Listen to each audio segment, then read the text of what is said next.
We are the Building Industry Federation of New Zealand, connecting the building industry supply chain and promoting growth across the building industry. My name is Julien Leys, and welcome to our Building Leaders Forum series, where we chat with leaders in their field from throughout the industry. New Zealand Steel is the country's largest steelmaking facility. It employs thousands of people. It produces essential products for the commercial and residential building and construction sector. And today we're going to talk to Robin Davies, the Chief Executive of New Zealand Steel. Welcome, Robin Davies from New Zealand Steel, part of the BlueScope company. Good day, Julien. How are you? Great, and welcome. It's fantastic to have you on here because New Zealand Steel in general, is such an important part of the building and construction sector. So we're going to talk to you today about a few things, Robin. But first of all, tell us a little bit about yourself as Chief Executive of New Zealand Steel, which also is New Zealand and the Pacific Islands. Yep. About what you do and about what the business does.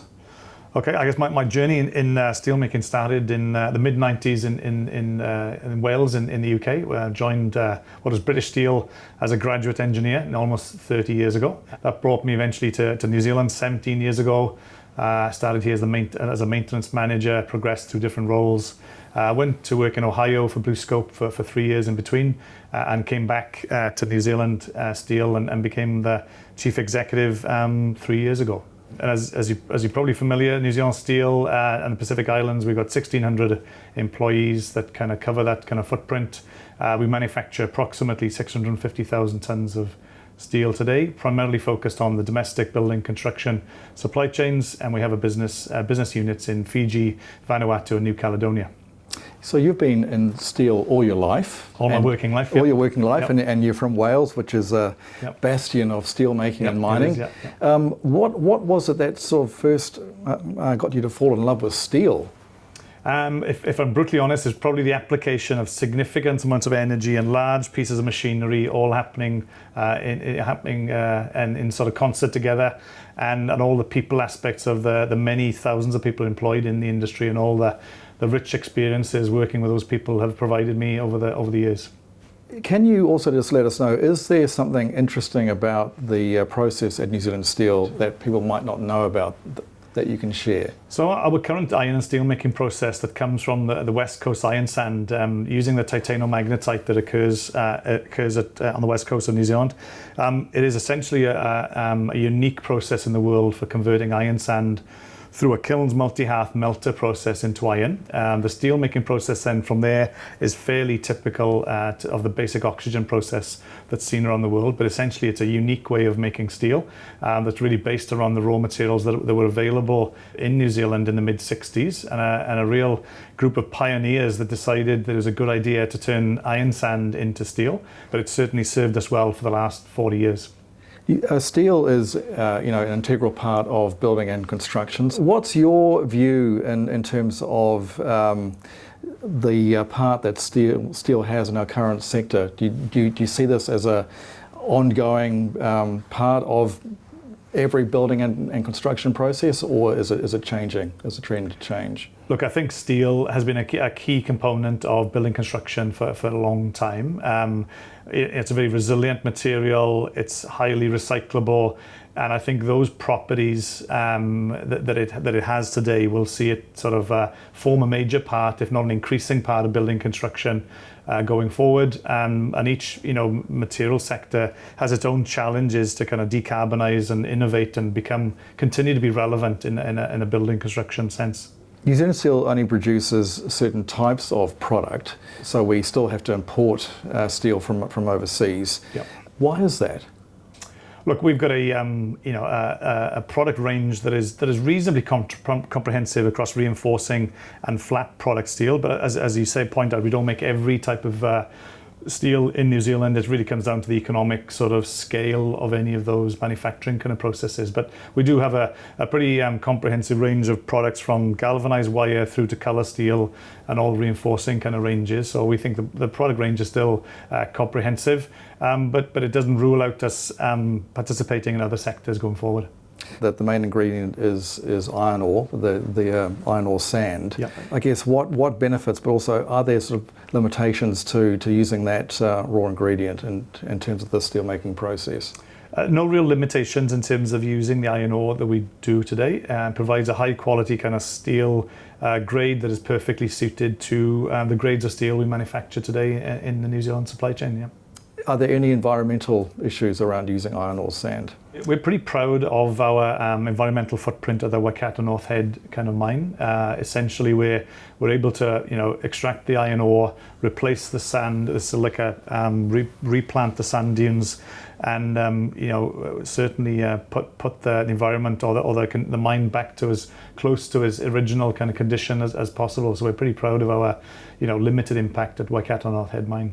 Steel is an intensive process in terms of how it's produced and manufactured. So electricity is an important part of your business. You also, though, are able to recycle, if I can put it that way, electricity. How do you go about doing that? So in a current configuration for New Zealand Steel, we have a cogeneration kind of plant that uses some of the waste gas from our coal-based process and generates electricity and steam on site. So that's been an integral part of the operation since the mid-90s, actually, to sort of recycle some of that sort of waste heat and gas and generate about 60 megawatts of electricity. And how much does that actually save in terms of cost for you?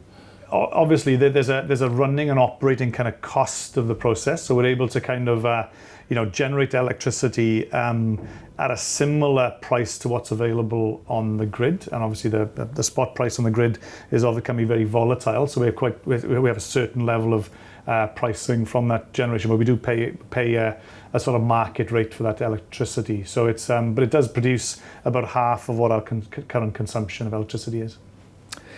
In terms of business continuity, steel mills can't really close down quickly. Yep. It takes a long time. It's a very expensive process. What things have you kind of built into the business to ensure that if there is any sort of major weather event or some sort of crisis that the mill keeps on running? Look, supply chain resilience was certainly tested, globally during the pandemic. And I think, the first thing I'd say, having a domestic steel industry is really important for the New Zealand supply chain in the first instance, because we're kind of local, and therefore the lead times and the certainty of the supply chains is much better than what might be available overseas. And then to add on to that, we manage certain levels of inventory, spare parts. We have maintenance programs to look after the assets that we have. And we have kind of many options before we see major supply chain disruptions. And then the backstop to that, of course, is we're part of a global kind of network of steel businesses. And if in a dramatic set of scenarios, then we would lean on our sister business in Australia or the US in extreme circumstances. And there has been times when we've supplied steel into Australia to support the Australian business and vice versa. So we do have some resilience that sits behind the business in terms of supply chain. Absolutely, and that's a good point. A lot of people wouldn't realise that BlueScope and New Zealand Steel not only produces steel for the domestic market, but you actually also do export it. We do, yeah. How much is exported?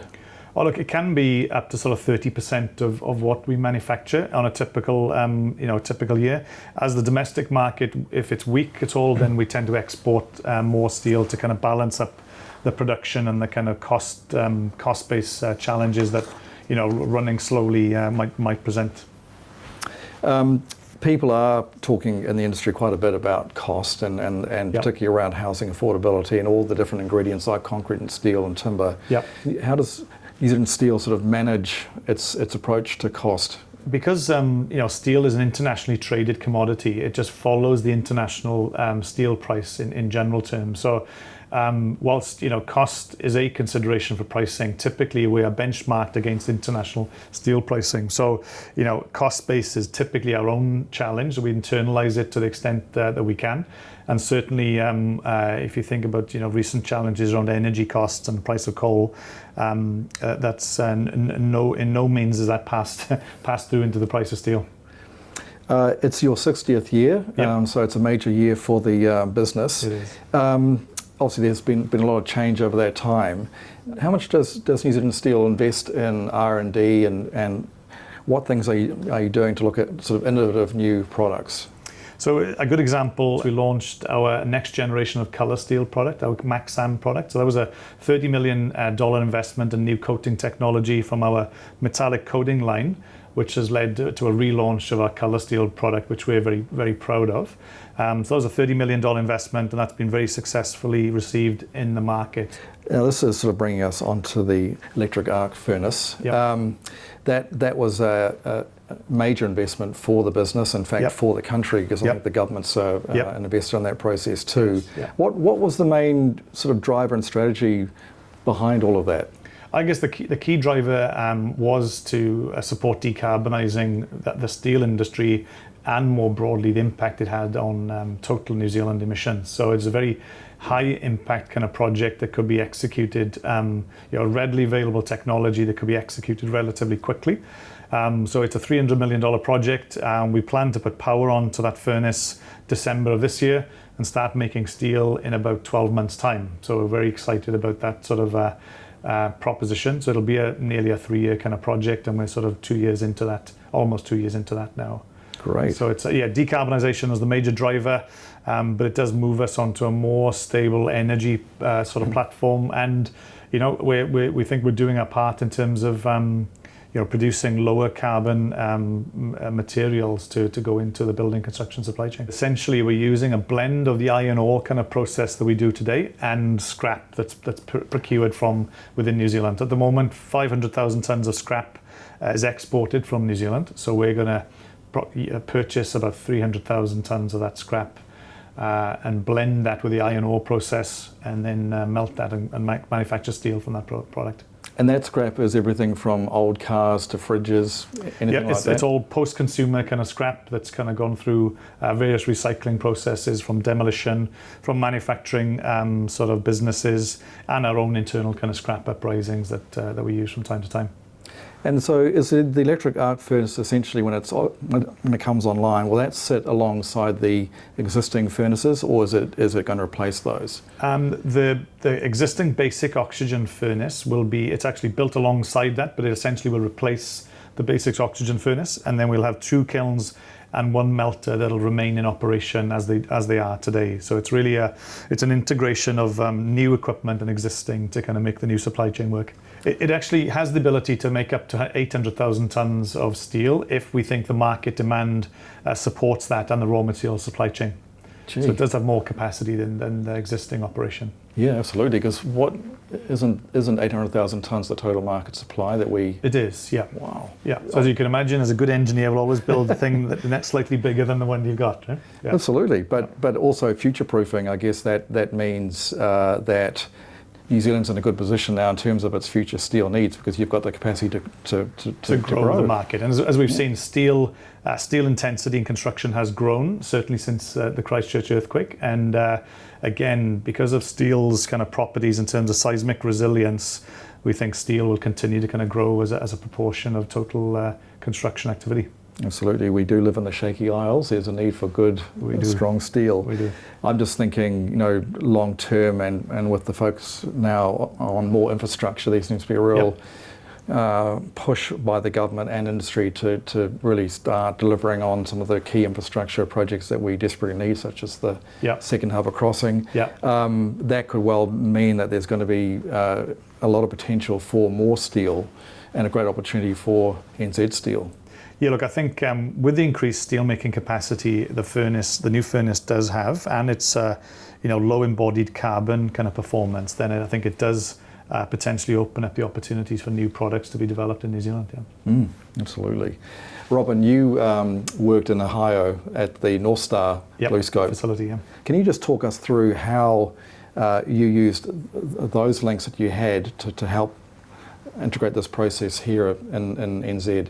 As you say, Julien, I worked in Ohio for 3 years for the North Star business. They've got 2 large electric arc furnaces that make 3 million tonnes of steel combined, and that's for the automotive kind of sector. We were able to kind of use some of that operations and engineering expertise. The team came to New Zealand and helped us kind of put together some of the early engineering and concept kind of study work. and were able to help us specify the equipment, work with the equipment manufacturer who's also supplied the new furnace that we put in Ohio as well. So we're familiar with that sort of manufacturing kind of company. It was Daniele, and they've been able to kind of help us through the construction phase, and also operators and will come from Ohio to help train our operators in New Zealand on operating the new kind of furnace. And some of our operators are already have been to North Star to familiarize themselves as to what they're in for, I guess, when the new furnace starts to run. Excellent. So there's been a lot of upskilling of the existing team here as well. There has been, yeah. Okay. What other things can you draw on in terms of being part of the BlueScope group? I think that first example that you made, we've got global steel making sort of expertise, either in basic oxygen furnace steel making, metallic coating and painting, and electric arc furnace operations. That we've been operating that business since the mid-90s. So there's a lot of depth and knowledge of people that originally started up that electric arc furnace process in the mid-90s who are still working there, who were able to kind of help us with this kind of project, which is a really neat resource to tap into. And again, more recently, as we launched the Color Steel Maxam product, we were able to kind of leverage off the coating and painting technology that BlueScope has to help us commission that kind of process here in New Zealand. So it's a really important part of the strength of New Zealand Steel that we're able to leverage up the group. And Robin, can you talk about some of the trends too that you're seeing in the steelmaking process itself, that are things that are happening overseas, but increasingly you're looking to adopt here as well? So in the global trend, probably 70% of steel today is still made through the blast furnace basic oxygen process, which is still relatively carbon intensive. 30% or so is made through the electric arc furnace process. Now, fundamentally, there's not enough scrap in the world to completely convert to electric arc furnace processes. So there is still a need to use iron ore and reduce that through a DRI process, whether that's through blast furnace or another kind of process to perform that sort of function. And DRI is like a reduction. Direct reduced iron kind of processes, to use the terminology. So many companies around the world are looking at a lower carbon and intensity outcome there by using natural gas or even hydrogen to do that reduction kind of phase, which is a lower carbon intensity than the traditional coking coal kind of process. So there are companies going through that transition now. Using natural gas is probably seen as the most commercially viable solution. There are some companies looking at using hydrogen, but obviously you need a huge amount of renewable electricity to make green hydrogen to perform that sort of function. So the commercial viability of that is somewhat challenged today, but certainly natural gas is a good transition option and gives you a significant reduction relative to coal. Can we talk a little bit about quality and ensuring that the products that you make, meet our building code and perhaps even exceed the building code, I'm sure. So as you say, Julien, obviously it's really important that we kind of meet in the building code and the standards that are in place. We use IANZ accredited labs that are here in New Zealand Steel and at Pacific Steel. We have ACRES accreditation audits that are performed here. We use ISO 9001 auditing kind of process to ensure our quality management standards are in place. And New Zealand has had challenges historically where steel hasn't kind of met the required standards and learned some hard lessons. So it's certainly something we take very seriously at New Zealand Steel. And those accreditation kind of standards and focus on quality has to be unrelenting. You mentioned earlier too that globally, it's the global price that dictates the price of steel, even here in NZ. Yeah. There's a lot of talk around the global production of steel, and that also goes up and down. There seems to be quite a glut at the moment. Do you have any views on that? Look, I think there's the general view is that there's a global oversupply of steel. We will have seen that the growth of the steel making capacity in China over the last sort of 10 years has been very significant as their economy has grown. And then as the economy softens, then there's still a significant amount of steel being manufactured, which increases their exports, which then puts a lot of downward pressure on the kind of global price. And you'll have seen, even as recently as, since Trump has come into power in the US, an escalation of kind of trade tariffs. There's been trade barriers and trade tariffs being put in place over many years to kind of compensate or deal with some of the trade distortions that are evident globally. From a New Zealand steel point of view, we have to be, compete with all of those sort of, competitive kind of forces. We are benchmarked to kind of global kind of steel price. So our steel price goes up and down as a global commodity in general terms, and we have to provide good quality and service and earn our right to be a domestic sort of supplier. So, but again, there's an escalation currently with significant tariffs on steel in the US. New Zealand was already subject to a 25% tariff from 2017 into the US, so there's no change for us in that sense. It's just a restatement of those tariffs that were in place since 2017. In building and construction, there's always been a move to have steel-framed houses or buildings. Yep. There are some proponents that would say that steel-framed construction is way better, it's stronger, lasts longer. Yep. What's your take on that? Look, we think light gauge steel framing has some great sort of attributes. Its speed of erection, the accuracy and the kind of consistency of the product. Its resilience to earthquakes, any infestation issues, dry rot, or any of those kind of things that it doesn't kind of suffer from. So we think it's got a lot of promise. It's probably up against some of the barriers in terms of the traditional nature of the building industry, I would say. But we see growth opportunities in steel frame housing in New Zealand and globally. So we think it's got a lot to offer the industry. I was in the States recently, and one of the concerns that I've got is the supply of hardwood, traditionally has come from outside the US, and they don't have enough of their own supply. So now with everything happening around tariffs, they are looking to use more steel framing. I just wonder if that's a trend that we'll see here too, and that hardwoods, while we've got lots of pine in New Zealand, it's not always something which you can depend upon, whereas steel is.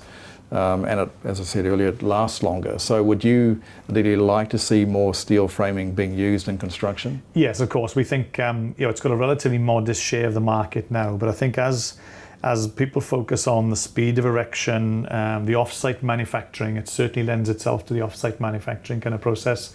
And we're primarily focused on supporting the domestic industry rather than exporting.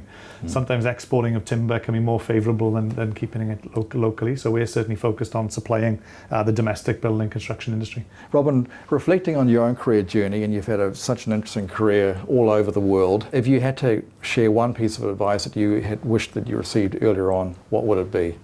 I think the one thing I'd reflect on is whenever opportunities present themselves to stretch or test yourself or find yourself in difficult or uncomfortable places, is just keep taking those little challenges, because the growth and development you'll get from that is, whether that's kind of moving to a different country or moving to a different role or taking on a new project and finding something that is a little bit uncomfortable. I think that's what I'd encourage anybody to do in any part of their career, and then you'll hopefully get a very rewarding and enjoyable career that is similar to what I've had in the steel industry.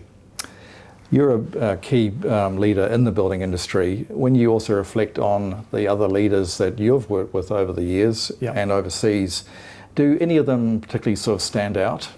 Oh, look, I think when you work for any kind of leader, you always look at the really positive impacts that they have on the people around them, and then you kind of try to, latch on to that, what really works for people, and also the things that don't work so well, maybe discard, put those to one side. But like, I've worked for many exceptional kind of leaders over my time, and I'm kind of essentially a product from hopefully the positive pieces I've been able to take away from working for them. Thank you, Robin, for being part of the Building Leaders Forum series. It's been a delight having you talk to us today, and we've learned a heck of a lot about steel and New Zealand steel. Okay. Yeah, thanks, Julien. Thanks for having me.